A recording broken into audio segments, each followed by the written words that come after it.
Thank you, guys. Appreciate you having me on. Yeah, thanks for coming on, man. Appreciate the time. I appreciate you guys. You have been doing your rounds in the Oregon network. Trying to, trying to, trying to get the Duck fans to love me. Yeah, you really came on out of kind of out of nowhere and really taken the Oregon fan base to a new level. Aussie, Aussie, Aussie. That's what I'm trying to do, man. I'm just trying to bring my game and bring my spirits and everything to Oregon, and have a special season. So really looking forward to it. Well, and that's something because it caught us a little bit off guard, not off guard, but a little surprised because we watched the spring game. We did a live reaction afterwards, Yep. and in our head we went, "Wow, what happened to our punting?" And then Dan Lanning immediately afterwards said, "We're not taking linebackers. We're done." And then about a week later, it's like, "Oh, hey, welcome, James." We're like, "Oh, okay, cool. we're all in for this." No, 100%. That's just the joys of punting in the world of college football. Ross James, the current punter there, he's a great kid. He's got a lot of talent. He's punted for the last couple of years. That's just the joys of punting. You're either on or you're not. And that's just why I'm here. I'm coming to bring my leadership and my skills to the group in the specialist room and try and elevate the room altogether. So, yeah, really looking forward to that. I think that's. Oh, sorry. Go ahead, Spen. Sorry, you were saying earlier that you're going to be coming in soon. Are you postgraduate then, or? Yeah, I actually graduate on the weekend, so I'll be walking and then moving to Eugene next week. So all happened really quickly, but yeah, I'll be graduating this weekend, and then I'll be doing a postgraduate degree for the next year or so. Nice, nice. What are you majoring in? Did you major in? Business. Okay. Businessman. Well, you made a business decision, apparently. We'll go with that. 100%. And that's not an easy one to make. Actually, one of the things I had because, as football fans like us, who we evaluate things from afar, we don't know the in and outs of it, so to say. Like, what does it take when you get into the transfer portal? Like, how does that work as a player? And you have like an agent, and how does that work? Because it's a complicated business to us and from the outside. Yeah, it's complicated from the inside too. It's a mess. It's a stressful time.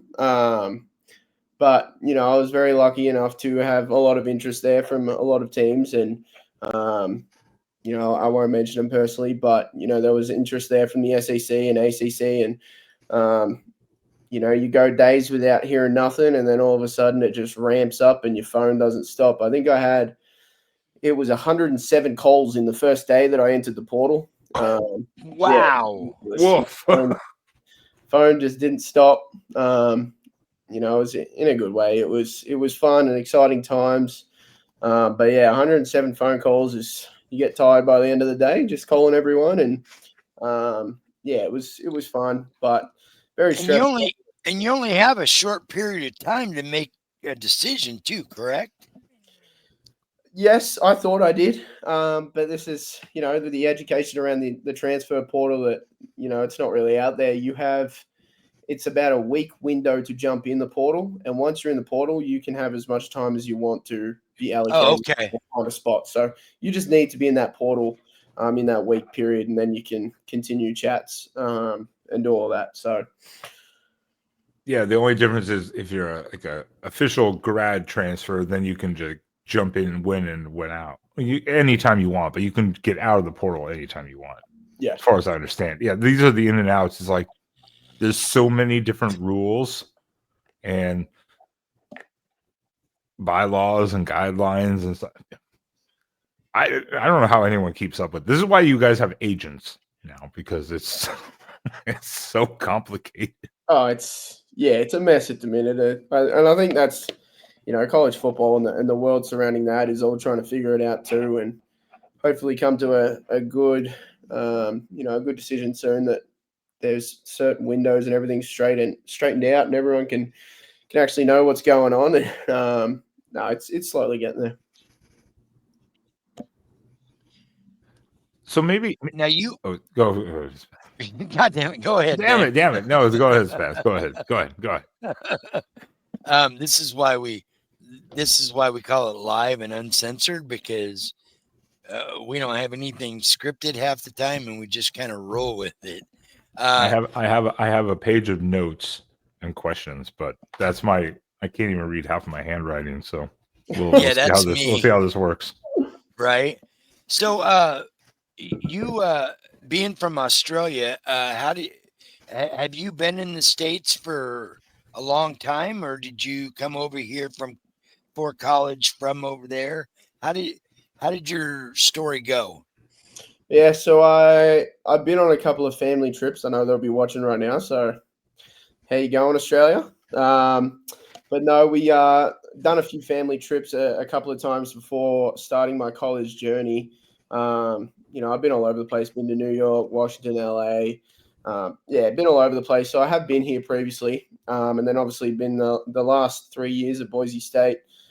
Came here in 22. I think it was January 2022. So been in Boise the last 3 years. I've been around.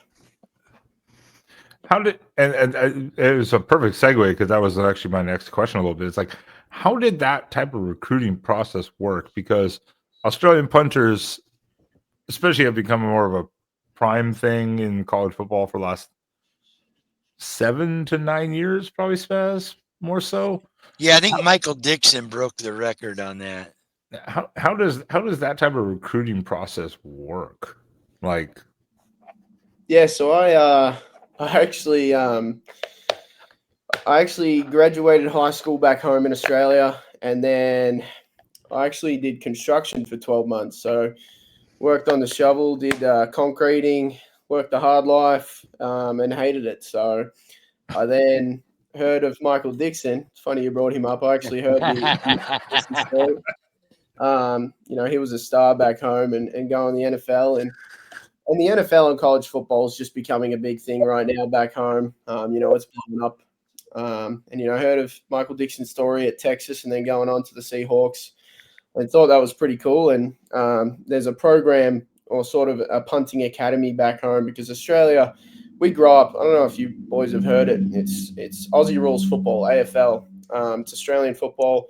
It's just a kicking-based game. So we grow up, from a very young age, just kicking the ball. Whereas you guys, you're throwing a baseball, you're throwing a football. The Aussies, and that's where the talent comes from, is we grow up kicking the ball really early. And then back home, there's an academy, punting academy called Pro Kick Australia.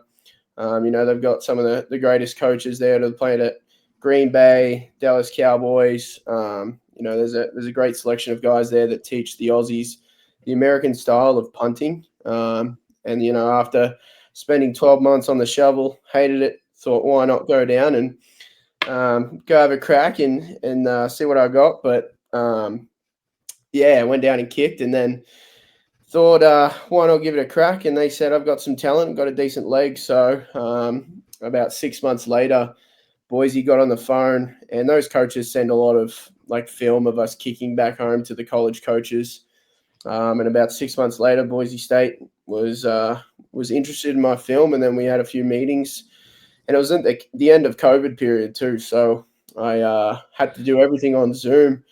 I had a tour of Boise State facilities all via Zoom, didn't even see the place, and then committed, and then flew over on a whim just by myself. And it was crazy times during the end of that COVID period. But that punting academy back home is where it all starts. Okay. That's interesting to know, because I was like, there was this huge influx of Australian punters, which were a lot were extremely talented, obviously. So it was like, okay, how is that working? How does that work? Did you know Boise State had a blue field before you saw the video? I didn't even know where Boise State or Idaho was on the map. So to answer your question, no. Nope, I looked it up and saw the blue field and went, wow, that's different. But no, I loved it. Boise's, it's a unique spot, obviously, and one of the greatest spots in the sporting world in America. And the blue field, it was actually, I got so used to it. I now go to a regular, we play an away game, play a different team, and I go to the green field, and that's weird to me. So